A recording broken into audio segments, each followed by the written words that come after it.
look to gain some perspective. And then in order to gain perspective, you got to do something that we already talked about. You've got to detach. You've got to detach from the problems or the stress that you're experiencing so that you can get that perspective of them. If you don't set your mind, the enemy will set it for you. You'll wake up, think about all your problems, everything you've done wrong. I'll never break this addiction. I should have eaten better yesterday. I can't believe that coworker was rude to me. Don't start the day off negative. Don't bring yesterday's trouble, yesterday's disappointment, yesterday's failures into today. Start the day afresh and anew. Now, if the human being was like an animal and that we were programmed permanently and could never change our instincts and our responses, then we would have no hope. But the good news is that everything that we have learned, we can unlearn. That everything that has been programmed into us can be deprogrammed and can be overridden with new programming. And we say, number one, your self-concept is the master program of your subconscious mind.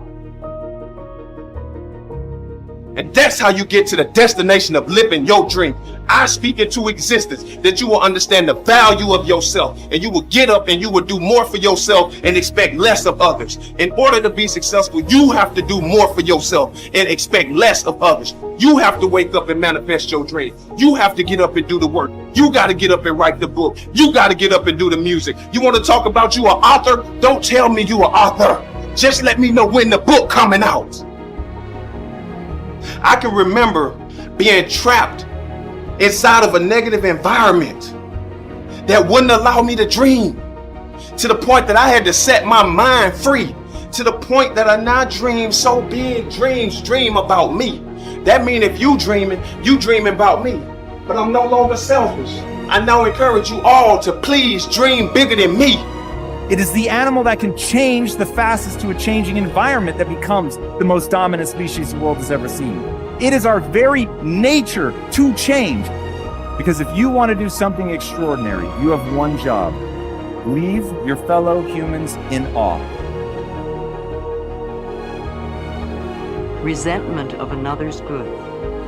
I had a client who loved attention and usually came to class late so he could create a stir. He had been the baby of 18 children, and he came last on the list of getting. As a child, he watched everyone else have, while he just longed for his own. Even now, when someone had good fortune, he would not rejoice with them. Instead, he would say, "Oh, I wish I had that," or "Why don't I ever get that?" His resentment of their good was a barrier to his own growth and change. Self-worth opens many doors. A client who was 79 came to me. She taught singing, and several of her students were making television commercials. She wanted to do this, but was afraid. I supported her totally and explained, "There is nobody like you. Just be yourself."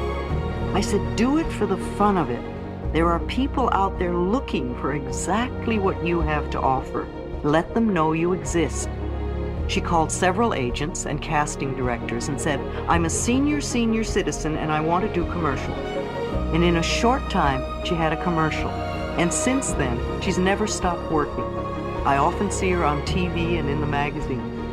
New careers can start at any age, especially if you do it for the fun of it. Self-criticizing is totally missing the mark.